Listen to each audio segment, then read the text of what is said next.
మనలో గొప్ప ప్రవక్త బయలుదేరి ఉన్నాడు. చూసారా? మనలో. అప్పుడు దేవుడు ఏమన్నాడు ద్వితీయోపదేశ కాండంలో, నీ సహోదరులో నుండి ఒక ప్రవక్తను పుట్టిస్తాను అన్నాడు. ఇక్కడ వీళ్ళు ఏమంటున్నారు, ఈ ప్రజలు, మనలో నుండి ఒక గొప్ప ప్రవక్త బయలుదేరి ఉన్నాడు అని చెప్పుకుంటున్నారు. దేవుడు తన ప్రజలకు దర్శనం అనుగ్రహించి ఉన్నాడని దేవుని మహిమపరిచిరి. అంటే వాళ్ళు గుర్తించారు ఆ విషయం. వాళ్ళ విషయం గుర్తించారు. అంటే ద్వితీయోపదేశ కాండం 18వ అధ్యాయంలో మోషేకు దేవుడు చెప్పినటువంటి ఆ ప్రవక్త ఎవరంటే యేసుక్రీస్తు ప్రభువారు అని మనకు అర్థమవుతుంది.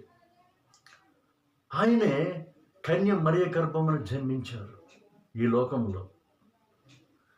అలాగే లూకా సువార్త 24వ అధ్యాయం 19వ వచనం చూద్దాం. ఆయన దేవుని ఎదుటను ప్రజలందరి ఎదుటను క్రియలోను వాక్యములోను శక్తిగల ప్రవక్త అయి ఉండెను. ఈ మాట గమనించారా? ఆయన దేవుని ఎదుటను ప్రజలందరి ఎదుటను క్రియలలోను వాక్యములోను శక్తిగల ప్రవక్త అయి ఉండెను.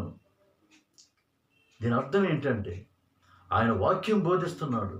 ఆయన ఏదైతే బోధించాడో అదే క్రియారూపంలో ఆయన చూపిస్తున్నాడు. ఆయన ఏదైతే చేస్తున్నాడో అదే వాక్యములో ఆయన బోధిస్తున్నాడు. అంతే తప్ప చెప్పేదొకటి చేసేదొకటి ఆయన చేయట్లేదు.